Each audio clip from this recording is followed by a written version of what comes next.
আমি এই মুহূর্তে রয়েছি মাদারীপুরের কালকিনি উপজেলার রমজানপুর গ্রামে। মূলত আমার পিছনে যে বাড়িটি রয়েছে এটি হচ্ছে আওয়ামী লীগ সরকারের যে প্রচার ও প্রকাশনা সম্পাদক ছিলেন এবং মাদারীপুর ৩ আসনের সাবেক সংসদ সদস্য আব্দুস সোবহান গোলাপের বাড়িটি।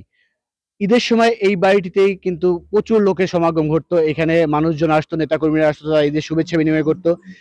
কিন্তু আজ ভাগ্যের পরিক্রমায় এই বাড়িটি কিন্তু এখন শুনশান নীরবতা পালন করছে। বাড়িটি আপনার যদি আমি দেখাই, বাড়িটির কিন্তু আহ, তালাবদ্ধ রয়েছে।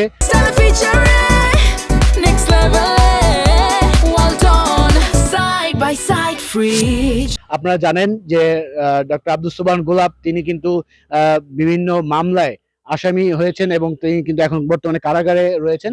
তাই তার বাড়িটির যে অবস্থা, এখানে কিন্তু আজকে একদম শুনশান নীরবতা। এখানে এই ঈদ উপলক্ষে হাজার হাজার নেতাকর্মীদের সমাগম ঘটতো এক সময়। বাড়িটির সামনে যারা রয়েছে অনেক অসংখ্য গাড়ি, মোটরসাইকেল থেকে শুরু করে নেতাকর্মীরা তাদের ঈদ শুভেচ্ছা বিনিময় করতে আসতেন সেখানে। এবং পাশাপাশি যারা দুস্থ অসহায় লোক রয়েছে তারা কিন্তু এইখানে আসতো ত্রাণ নেওয়ার জন্য। মূলত ত্রাণ নিতে আসলেও পর্যাপ্ত পরিমাণে ত্রাণ তারা কখনোই পেয়েছে বলে আমাদের জানা নেই।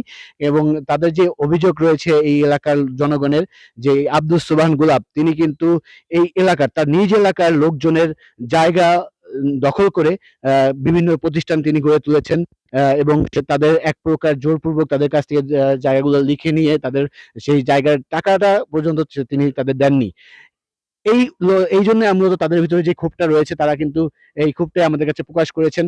আজকে আমরা ঈদ উপলক্ষে এখানে এসেছিলাম দেখার জন্য যে আসলে এই বাড়িতে কেউ আসেন কিনা, তাদের টাকা পয়সা বা অনুদানের জন্য বা নেতাকর্মীরা কোনো সমাগম রয়েছে কিনা।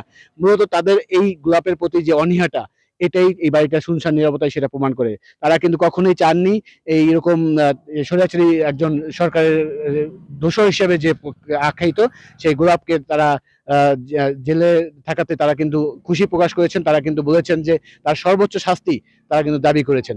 তো এই ছিল আমার কাছে মাদারীপুরের কালকিনির যে আব্দুস সোবহান গোলাপের বাড়ি, সেখান থেকে সর্বশেষ।